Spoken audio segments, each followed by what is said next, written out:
The U.S. is using new cyber weapons against ISIS computers.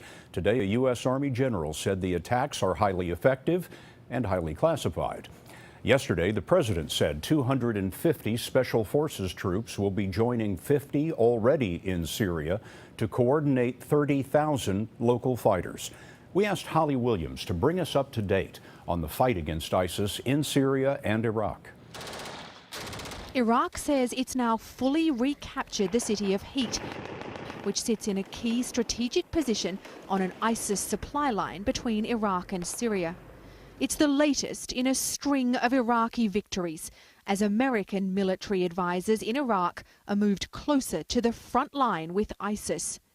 In all, ISIS has lost around 40% of the territory it once controlled in Iraq, according to US officials. They also claim that coalition airstrikes have killed 25,000 ISIS militants in Iraq and Syria. And the Pentagon says only 200 foreign fighters are joining the extremists each month, down from 1,500 a year ago.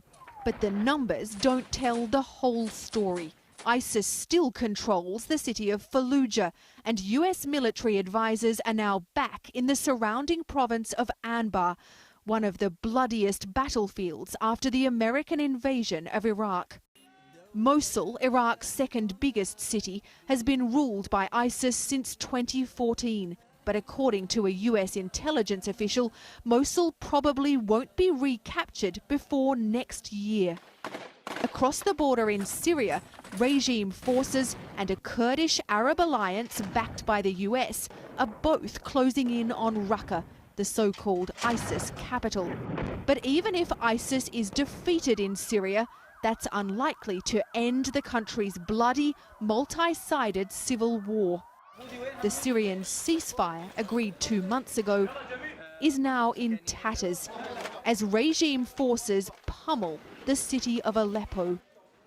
Even if ISIS is completely stripped of its territory, at least some of its fighters would probably then turn to guerrilla warfare. And Scott, we're already seeing ISIS use those tactics around Ramadi, which was recaptured from the group in February. Holly Williams reporting for us from Istanbul tonight. Holly, thanks.